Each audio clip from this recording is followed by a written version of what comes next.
Está começando o podcast ADV no Comando, com o objetivo de trazer insights e inspirações de várias áreas do conhecimento para ampliar o seu repertório e para te ajudar no dia a dia da advocacia e na busca pelo sucesso profissional e pessoal. Eu vou colocar aqui na descrição o nome dos vídeos e tudo mais. Eu quero te perguntar o seguinte, tem muita gente que fala assim, advogar é difícil, mas eu não sei por onde eu vou começar, você já falou que várias pessoas se sentem perdidas, não sabem qual é o propósito, enfim, N situações aí que versam sobre a mesma coisa. Você, hoje aqui, representa uma advocacia sem mistério. Eu quero te perguntar o seguinte, para quem acha que é difícil advogar, como é ter mais do que um emprego além da advocacia? É insano. Quando você tem dois, então, dois a mais. Gente, eu passei quase 3 anos da minha vida com 3 empregos. Eu dava aula numa faculdade, 20 horas, como técnica administrativa no hospital durante 40 horas, e advogada. Com escritório, sociedade, tudo bonitinho, tendo que ir lá todos os dias e atender cliente e tudo mais. Não recomendo, tá? A não ser que seja por um período de tempo ali, que você estabeleça um objetivo, né? Com aquele dinheiro que você vai ganhar mais. Mas não deixa isso fazer parte da tua vida, porque o corpo também não aguenta. Mas assim, é possível. E aí, o que eu fiz? Eu larguei e fiquei com o serviço público e a advocacia. Aqui, talvez algumas pessoas não entendam, mas como que ela é servidora pública e advoga? É porque o meu serviço público aqui, ele é estadual, né? Então, eu só não posso advogar contra o governo do Distrito Federal, mas aí estou livre para o restante. Então, é bem tranquilo. É pauleira, é difícil. Por que você não larga o serviço público? Gente, é porque ter um fixo é difícil de largar, né? Quando você tem um fixo, ainda mais na advocacia que vai e vem, né? Um dia você tá lá, outro dia você tá aqui. E a gente vai trabalhando para buscar uma estabilidade tranquila para então trabalhar só com o que gosta. Esse é o intuito, na verdade. Mas, assim, fácil não é não. Mas é tudo questão de prioridades e objetivos. Eu acredito muito nisso. A tua prioridade, o teu objetivo te leva além. Agora, essa questão de advogar é difícil, é fácil, eu acho que também passa por essa questão de propósito. Tem gente que odeia advogar, mas por quê?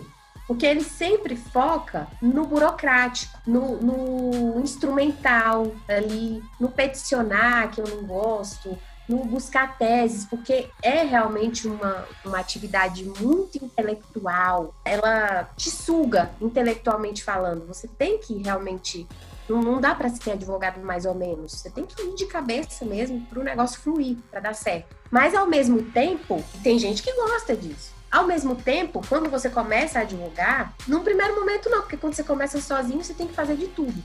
Mas depois de um tempo, quando você encontra uma galera, encontra uma equipe, você começa a focar no que você tem de melhor ali, né? Naquela construção de atividades. Por exemplo, na última sociedade que eu tive, o meu sócio, ele era muito mais operacional do que eu. Eu sempre fui mais para captar, porque eu gosto de conversar, eu gosto de gente. E ele ficava ali, nos bastidores, no operacional. E ele sempre gostava muito, e eu da mesma forma. Então, eu acho que é muito de você se encontrar. A advocacia, ela é muito ampla. Ela não é só peticionar, ela não é só... Na verdade, eu acho que o advogado hoje, isso aí é o mínimo que ele tem que fazer, né? Advogar, ir para audiência, peticionar e tudo. Mas isso não é o mais importante, na verdade. E aí, quando vocês estiverem advogando, se for o caso aqui, se não tiver advogado que já está na caminhada ou que pretende ir, né? Vocês vão entender o que eu estou falando. É muito mais sobre o propósito do que a atividade em si. Isso é o que leva a gente a ir além. Valéria, você quer outro concurso público? Muita gente me pergunta isso. Você quer ser juíza? Minha avó, né, já falecida, o sonho dela era que eu fosse juíza. E aí ela falava, e aí, os parentes, e aí, você vai fazer a magistratura quando? Eu, não, gente, eu não quero ser juíza.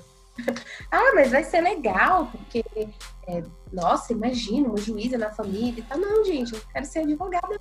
Pra mim tá massa, é advogar que eu quero. Mas é que, na magistratura também tem uma missão, tem um propósito? Obviamente que deve ter, mas eu me encaixei no perfil de advogada. Eu acho que tem muito disso também. Mas essa coisa de ser difícil ou não, isso é muito relativo. É totalmente relativo. Eu acho que tem outras coisas muito mais difíceis na advocacia do que propriamente advogar. Sim, entendeu? Tem coisas mais difíceis na vida, né? Nascer é uma dificuldade absurda, né? Eu acho que a primeira vez que a gente teve junto foi numa live no Instagram e a gente falava de mindset empreendedor, né? E mindset eu acho que resolve bem essa questão, porque a mentalidade, a forma com que a pessoa configura o seu olhar para a vida acaba traduzindo um pouco da realidade que ela acaba criando na vida dela. Porque eu, quando peguei a carteira da OAB na mão, cara, eu falo isso em aula, às vezes eu pego a carteira e mostro pra galera, assim, quando eu tô falando de captação de cliente ou de fechamento de contrato, pitch de venda, não sei, eu mostro a carteira e falo assim, ó, sabe o que é isso aqui? Uma fábrica de fazer dinheiro. Aí eles, mas aonde isso? Eu falo, aí começa, né, a perguntar e a trazer deles, né, como é que eles enxergam a atuação, como eles enxergam a advocacia, o dia a dia. Eu sempre me vi como um cara que ia resolver problema. Então eu não tava ali para ver o problema que estava na minha vida, né? Tipo, advogar é um problema, então vai fazer outra coisa, né, cara? Você tá ali para servir, para resolver problema. O cara que vem te procurar, vários dos entrevistados aqui do podcast que não são advogados, eu faço algumas perguntas para eles relativas à advocacia e aí eles respondem, né? E intuitivamente, num episódio que a gente falava, eu estava entrevistando o Gabriel, que é um escritor de um livro que fala sobre a vida e a sobrevivência do único brasileiro no Holocausto. Ele fala, um momento ele fala assim, mas ninguém procura um advogado sem ter uma dor, sem ter uma dificuldade ou algo ali muito latente. E aí quem tá do outro lado enxerga isso, que a pessoa já tá com uma dor, já tem um monte de dificuldade, e você, para ajudar ela, você vai suplantar algo que, cara, é nada, né? O Andor Stern, que é esse cara que sobreviveu ao Holocausto, que é um senhorzinho hoje em dia, ele tem uma frase que ele diz, nada é tão ruim que não possa piorar. E você falou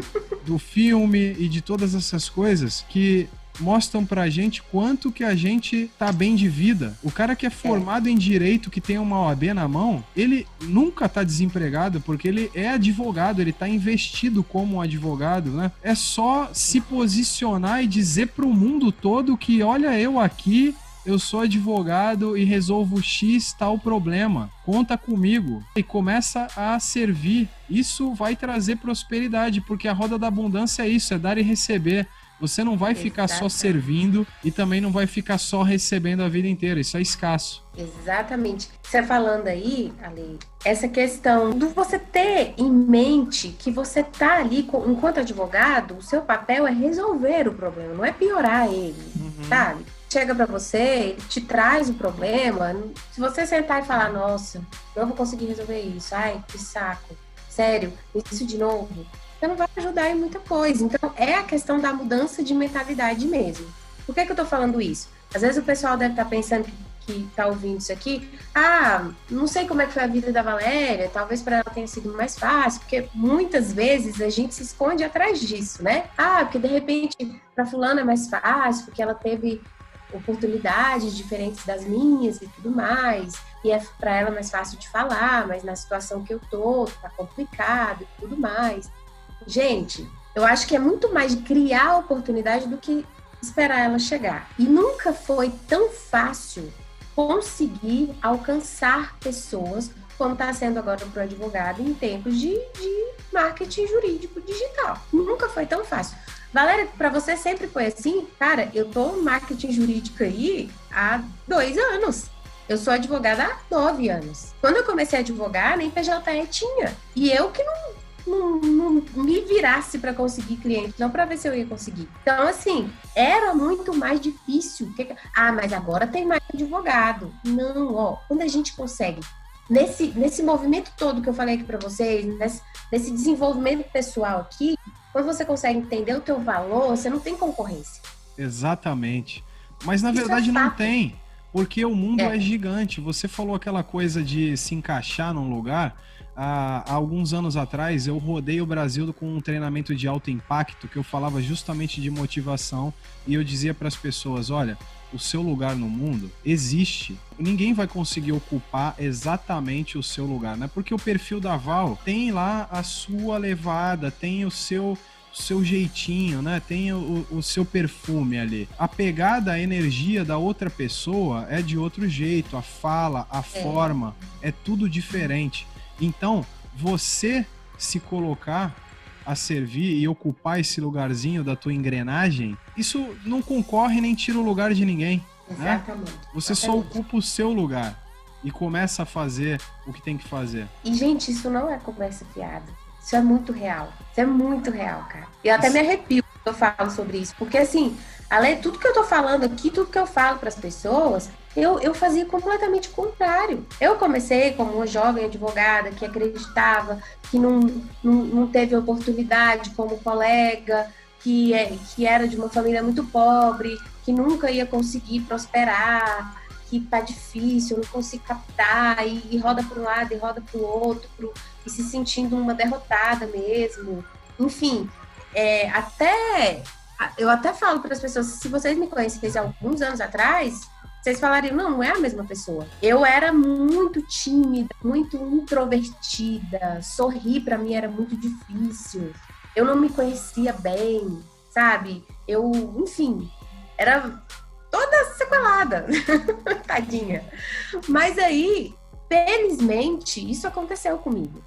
E não sei exatamente por quê, talvez porque em algum momento eu entendi que não era esperar a oportunidade vir, eu preciso criar ela. Não tem esse negócio de, as oportunidades passam para todo mundo. Cara, dá para criar oportunidade e dá para criar muita oportunidade boa. Sim. É só a gente botar a cabeça para funcionar. Aquela velha história, fazer o que pode com o que tem onde você tá. Sempre dá para fazer alguma coisa. Sim, sabe? Sempre. Um é maior que zero, né? Feito é melhor do que perfeito. Exatamente. E quando eu ouço isso, né? Que a concorrência é muito grande, a internet tá cheia de advogado, mas se eu for criar conteúdo vou virar blogueiro, mas não sei o quê. Cara, quando eu comecei, eu fui abrir o escritório num subdistrito do Guarujá, que chama Vicente de Carvalho, que é extremamente populoso e pobre. Eu abri um escritório porta para rua, numa rua que não era movimentada e aquilo não era um ponto de advocacia. Teve uma época, né? E aí eu tô falando de época de quando começou a ter pendrive, porque era um pouco de disquete ainda, né? A coisa era braba. Não tinha smartphone, Instagram não existia, né? Olha só, sabe como é que eu comecei a fazer para ser notado, para as pessoas saberem que existia um escritório? Além da comunicação visual normal, né, daquelas placas, eu criei um cavalete que ficava na rua para as pessoas verem. E perto do meu escritório, assim, coisa de 50 metros, tinha uma bimboca, que era tipo um boteco, assim. Sabe? Eu ia pra lá, porque eu não tinha cliente, eu tinha acabado de abrir o escritório, eu não tinha nada o que fazer. Se eu ficasse em casa, eu não ia ter cliente, né? Na época, olha só, pode parecer esquisito ou pretensioso falar, né? Como você já disse, eu vou pegar carona, né? Hoje é muito mais fácil do que na época que eu comecei. Por quê? Olha só, para ter cliente, eu tinha que ter um escritório para as pessoas saberem que eu tava lá. Hoje, eu inclusive, tô revendo várias coisas da minha advocacia e reestruturando o modelo de negócio. Porque hoje em dia, para o advogado recém-formado, para a pessoa que está começando e para quem já está grande, né? Até por conta da pandemia que veio para colocar um highlight nisso, grandes estruturas faraônicas não são necessárias. E às vezes nem precisa ter o escritório. E eu, na época que eu comecei, eu tinha esse lugar físico e para as pessoas saberem que eu tava ali, eu ia de terno e gravata, sentar na bimboca, pedia uma água lá, um refrigerante e ficava lá. Era um personagem completamente fora da realidade daquele lugar. Deles, então, e aí chamava atenção, né? Chamava muita Eles olhavam. Muita atenção. E aí as pessoas começavam a perguntar quem eu era, o que eu fazia, e eu comecei a conversar e tava ali batendo papo com todo mundo, e eu fui começando a virar uma certa referência ali, começaram a saber que tinha um advogado, que era gente boa, as pessoas estavam me conhecendo como pessoa, não como advogado em si. Não tinha nada a ver com o meu lado profissional. Muito embora ele tivesse junto, investido ali na vestimenta, né, no posicionamento, na forma com que eu estava ali paramentado. Quem estava no comando de toda a situação ali era quem eu era. Eu conversando com pessoas, independente da cor, raça, da religião, exatamente, da grana que tinha, eu tava ali batendo papo, né, disponível. E isso foi começando a trazer clientes na época para mim, e depois o nome começou a andar no boca a boca e era outro mundo, não tinha nada a ver como é hoje. Eu vi a tua live hoje com a Gi e ela falou, eu estudava jurisprudência na revista, e eu tinha isso também. Hoje em dia, cara, a pessoa, se ela tiver minimamente uma vontadezinha nela de procurar alguma coisa no Google, ela acha tudo, né? Tudo se resolve.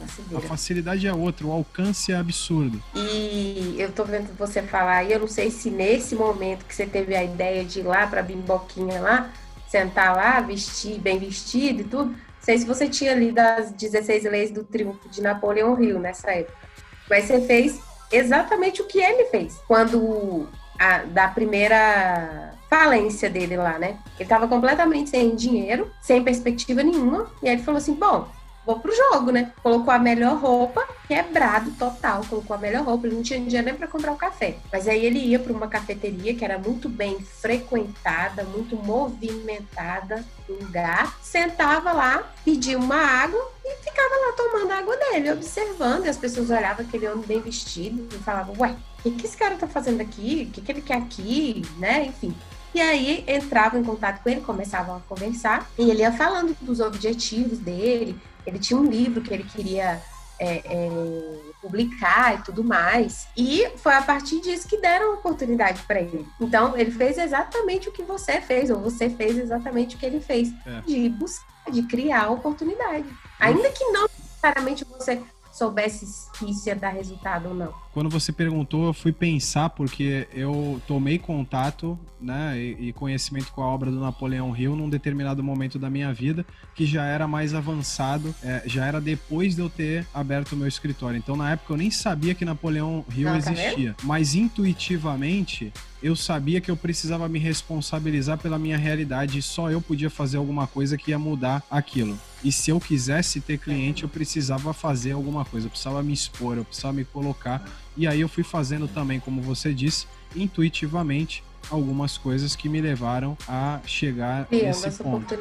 Nesse ponto, me parece bacana falar sobre qual é a importância desse network. Primeiro, qual é a importância da autoconfiança nesse processo de advogar? Qual é a importância do networking e da autoconfiança nesse processo de criar uma autoridade, de trabalhar com advocacia e poder fluir na carreira? A autoconfiança, ela é um fator determinante para que você consiga criar a sua autoridade em determinada área. Só que a autoconfiança, ela é uma construção. Você não adquire a autoconfiança de um dia para o outro. E ela é muito mais a respeito do quanto você se conhece. Porque é difícil você confiar em alguém que você não conhece, sabe? Então, eu comecei a, digamos assim, estabelecer essa autoconfiança quando eu comecei a aprofundar o meu autoconhecimento. Mas como é que eu fiz isso? Eu achei a necessidade de começar uma terapia e fez muito bem para mim, mas não só isso, de começar a questionar mais, começar a me ver mais, a me enxergar mais, a tentar me entender melhor, sabe? A reconhecer, saber que eu tinha os meus defeitos, mas também reconhecer as minhas qualidades. E isso sim me fez conquistar a minha autoconfiança, porque eu acho que ela é muito mais para ser conquistada. Não adianta eu chegar para uma pessoa hoje que está ali completamente perdida na vida, completamente sem perspectiva e dizer, você tem que ser autoconfiante, pô. Seja autoconfiante que você vai conseguir o que você quer, tá? Mas até ela chegar, é uma construção, gente, não adianta. Mas a partir do momento que você consegue atingir isso, é como eu falei, quando você reconhece o teu valor, quando você consegue a autoconfiança, aí você entende que você é único e ninguém vai conseguir fazer aquilo do jeito que você faz. Aí sim, aí você entra no jogo, entendeu? Aí você tá dentro, porque até lá você tá fora. Perfeito. Essa coisa de confiar em quem você não conhece foi maravilhoso. Foi muito feliz esse ponto de vista. E quando você abre teu perfil lá com essa construindo a autoridade e a autoconfiança ao mesmo tempo, né? Porque não estavam separados, né? É um processo de autoconhecimento, se expor tanto na rede. Aí você começou a conhecer pessoas do Brasil inteiro, como você disse, inclusive a gente nunca teve junto presencialmente. Já quase, mas ainda não rolou. Mas a gente tá aqui e é papo que não acaba mais, a gente já fez live e tudo mais. E esse networking, tu acha que isso ajuda? Essa facilidade de chegar a outros lugares do Brasil, às vezes até do mundo, isso impacta na advocacia, no dia a dia? Isso ajuda, isso impacta, não só na advocacia, isso impacta a tua vida de um modo geral. Porque assim, eu posso garantir para vocês que tudo que eu consegui até hoje foi através das conexões que eu fiz. Por exemplo, hoje eu estou no escritório que eu estou, porque em algum momento eu me coloquei à disposição de fazer um network bem feito. Por exemplo, no meu caso foi através das comissões da OAB. E aí eu conheci muita gente, eu construí uma relação de amizade e confiança com aquelas pessoas, e a partir daquilo as oportunidades surgiram para mim. E não só isso, é que você conhece tanta gente assim, incrível, enfim. Dizem que como são admiráveis as pessoas que não conhecemos bem, mas é óbvio que quando você conhece exatamente a pessoa e está ali convivendo, você consegue conhecer as qualidades e os defeitos. No nosso caso do networking, é muito profissional também. E aí você começa a observar as características profissionais daquela pessoa. E isso te engrandece, te enriquece, porque vira uma fonte de inspiração para você. E não só isso. Por exemplo, a minha sociedade hoje, que eu tenho de cursos previdenciários com a Elaine, foi através da rede social. Já vai fazer mais de 1 ano que a gente está junta. E eu vi a Elaine 2 vezes, pessoalmente. E eu costumo dizer para ela que se a gente convivesse todos os dias, talvez não daria tão certo. Então, assim, você vê a Elaine, você conversa com a Elaine com que frequência? Praticamente todo dia. Nós temos reuniões semanais para resolver sobre a sociedade dos cursos. E deu muito certo. Mas vocês cuidam do financeiro? E tem essa relação financeira? Claro que tem. Mas você confia, porque você não... Gente, a distância física hoje, ela não é nada. Exatamente. Era isso que eu queria colocar em um marca-texto, porque eu também já tive o prazer de poder atuar dentro de mentorias, dentro de cursos de vocês, do Prévia Advance, né? Também vou colocar aqui o link para a página e tudo, o site e tudo mais. É um trabalho lindo que vocês fazem, é um trabalho que ajuda um monte de gente. E nasceu da tua vontade de se expor e também da Elaine, que se colocaram em movimento, né? Lá no começo teve a Mabi também, e pessoas que se desafiaram, que se expuseram e que aí conheceram outras pessoas. E nesse ponto específico, é muito interessante que, de novo, né? A forma com que o advogado vê as suas relações e vê o mundo diz muito sobre quem ele é e precisa mudar de acordo com o tempo, deixar algumas crenças limitantes de lado se você quiser chegar num outro ponto para olhar o mundo de uma outra forma. Porque, às vezes, o advogado diz assim, mas eu não sei, eu pareço muito jovem, aí o cliente vai duvidar de mim, será que ele vai confiar em mim? E hoje em dia, as relações estão tão líquidas, né? Como diria o Bauman. Elas estão tão próximas digitalmente, mas tão distantes no físico, porque eu nunca tive nem contigo, nem com a Elaine, nem com a Mabi. Eu já trabalhei com vocês, a gente faz coisas juntos. A gente nunca teve junto, mas a gente trabalha, a gente confia, né? Tem essas relações de finanças. Poxa, será que a gente tem que duvidar tanto, né, do mundo aí fora? Exatamente. Como é que é pra ti essa aproximação tão familiar que tu tem com a Elaine? Você teve com ela 2 vezes só. 2 vezes. E o que compõe essa confiança? Se tu tivesse que destrinchar, o que você diria assim, cara, eu confio nela porque aconteceu tal coisa, ou como é que você define isso? Se tivesse que destrinchar. Nós necessariamente conseguimos construir uma amizade antes dessa relação profissional.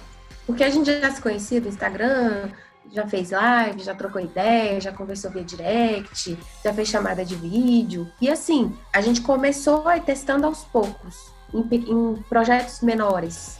E depois foi construindo ali aquela confiança. E eu costumo dizer o seguinte, o fato de você estar próximo da pessoa, isso não garante absolutamente nada que ela vai ser confiável, que a confiança está baseada ali no aspecto físico. Não tá, gente. Isso é uma ilusão. Eu costumo dizer que não é isso que traz, que constrói a confiança. É o olhar no olho, é as experiências que você constrói com a pessoa, aquele acontecimento em si, como ela se colocou naquela situação, foi o primeiro repasse daquele dinheiro que estava na conta dela, que ela passou para minha. E aí as coisas vão, né, vai se sedimentando, vai se construindo. A confiança ela tem que ser construída independente da distância física, isso não é garantia de nada. A gente vê tanta sociedade aí, que as pessoas convivem fisicamente e não dão certo. Então, hoje não existe mais essa barreira do físico. Eu costumo sempre falar isso. Eu tenho amigos no online que eu posso garantir que são mais meus amigos do que outros amigos do offline. Uhum. Então, essa barreira, assim, pra mim, já tá completamente vencida. E os nossos filhos, né, Val? Eles lidam com isso de uma maneira completamente diferente, né? Eu, por exemplo, falo com o Henrico todo dia por chamada de vídeo e ele é como se eu estivesse lá, junto dele, o tempo todo. E isso vai ser muito mais, na verdade, eu acho que essa história, essa questão da pandemia, ela veio para acelerar isso de uma forma assim que a gente nem imagina, essa questão do online. A minha filha, por exemplo, chega aqui, não tá podendo ir pra escola, fala, mamãe, deixa eu fazer uma chamada de vídeo com a minha coleguinha. Ela fica 2 horas aqui na chamada de vídeo, brincando. Uma mostra as coisas pra outra, vai brincando e, enfim. Então, eu acho que isso tá sendo vencido e vai ser vencido com uma rapidez absoluta. Essa questão do mundo digital em si, né? Dele se tornar muito mais presente do que a gente imagina que já era fato. O digital é o futuro. Não, o digital já é o presente, gente. Não tem mais para onde correr. Não tem. Não que a relação offline não seja importante, é óbvio que ela é, mas levando para essa visão empreendedora e profissional, o digital é uma maravilha, uma maravilha. E Val, me diz uma coisa, se você tivesse que olhar lá pro teu começo até os dias de hoje, essa jornada toda, e pudesse tirar um aprendizado que você transformasse num conselho ou numa sementinha que você pudesse deixar aqui para quem está nos ouvindo, qual seria esse maior insight assim de tudo lá do começo para cá que você gostaria de plantar agora aqui nessa audiência que está ouvindo a gente? Olha, uma das coisas que me vem muito forte agora nesse momento é que assim, nessa sociedade que a gente está vivendo hoje, a gente vê que as pessoas elas estão realmente muito sedentas de atenção, né, Ale? A gente vê muita gente tomada pela depressão, né? E a gente sabe que tá todo mundo passível de que isso aconteça, né? De repente mais próximo do que a gente imagina. Não dá pra gente falar assim, aconteceu com fulano, mas nunca vai acontecer comigo. Pode ser que aconteça sim. Então, o que eu queria passar para quem tá me ouvindo aqui? Você é o seu maior patrimônio. Você precisa investir em você. Como que você investe em você? Na parte intelectual? Sim, na parte intelectual.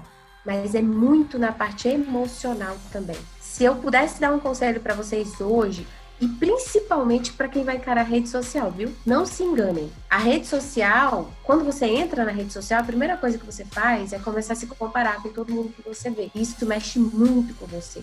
Isso mexe muito com o seu emocional. E se você não tiver inteligência emocional para continuar naquilo, você cai. Eu já vi vários amigos saindo de rede social por depressão, por síndrome do pânico, por não saber lidar com tudo aquilo. Então, assim, invista em você, intelectualmente e emocionalmente, porque vai fazer toda a diferença. Valéria, você já é uma pessoa completamente com inteligência emocional suficiente para lidar com tudo? Não, eu ainda estou longe de ser, mas eu entendi a importância disso, para que os meus planos sejam bem-sucedidos, para que eu tenha boas relações com as pessoas que estão ao meu redor, sabe? Invistam em vocês nesse sentido. Nós somos o nosso maior patrimônio. Eu vou investir, enfim... Muita gente, né? Eu vou viajar, eu vou gastar, eu vou isso, eu vou aquilo. Cara, isso é muito legal. Mas não é isso que vai trazer a transformação em você que você precisa. invista em você, tanto na parte intelectual quanto na parte emocional, para você estar preparado para o que te espera. E eu tenho feito exatamente isso. Eu tenho me preparado emocionalmente, intelectualmente, porque é aquela coisa, né? A sorte é você estar preparado para quando a oportunidade aparece. Esse é o conceito de sorte para mim. E eu tenho tentado estar preparada, na maior parte das vezes, para toda oportunidade que surgir para mim e eu puder agarrar. Eu acho que é muito disso. Mas não negligenciem a parte de investir em vocês, e principalmente na parte emocional, sobretudo nesse momento que a gente está vivendo agora, né? Não só da pandemia, mas da sociedade como um todo. Eu acho isso extremamente importante e muitas vezes a gente negligencia. A gente começa ali focado em ganhar dinheiro, focado em se destacar, né, profissionalmente, mas a gente nunca pensa, será que realmente eu estou preparado para receber isso que eu estou buscando? Às vezes a gente não está. Às vezes o que a gente espera chega e a gente não está preparado para receber. E sensacional. Primeiro, com certeza você está preparada, não está só tentando, não, está preparada sim. Tô buscando. Quando eu comecei a dar aula no Legale, inclusive, foi esse o projeto que eu levei pro Edinho, né? Que era o Ousado, que não tinha nada a ver com capacidade técnica, porque isso a casa já dava para as pessoas, né? É muito fácil ter capacidade técnica, você se debruça, faz os cursos, você busca isso tudo.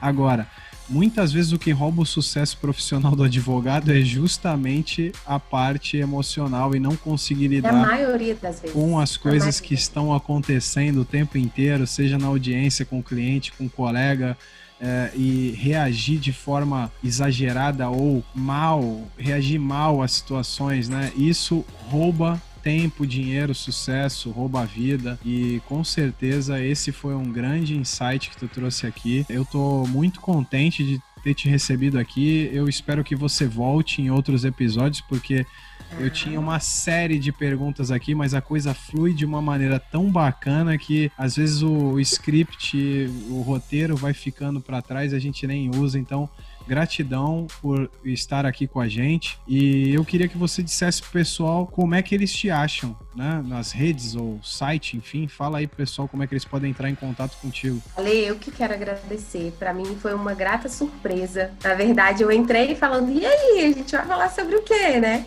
E assim, que bom, muito feliz mesmo. Aquilo que você falou, né? Quando a gente pode levar algo que seja bom para as outras pessoas, a gente acaba falando para as outras pessoas e a gente se ouve também. Isso é muito legal. Então, estou muito feliz. Obrigada. Pode me chamar quantas vezes você quiser. Sempre estarei por aqui. Eba! E se vocês quiserem me encontrar, gente, vocês vão me encontrar como Valéria Guimarães em praticamente todas as minhas redes sociais. LinkedIn, Facebook, Instagram, com a exceção do Prévio Advance, que são os cursos previdenciários.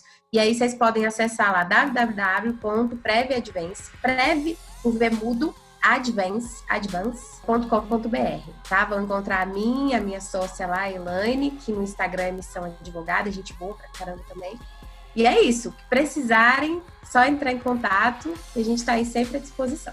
Show de bola. Elaine já tá convidada para vir aqui também. E depois voltarem as duas para falar de previdenciário, que eu acho que tem muito para falar com essas mudanças todas. Então, gratidão, minha querida amiga, que eu fiz graças à rede social e graças ao poder da internet. Obrigado por ter vindo aqui e com certeza as excelências que ouviram até aqui levaram aí o poder da simplicidade e da humanidade que você trouxe hoje aqui para aplicar no dia a dia deles, e isso vai tornar com certeza uma advocacia mais leve, mais produtiva e mais próspera.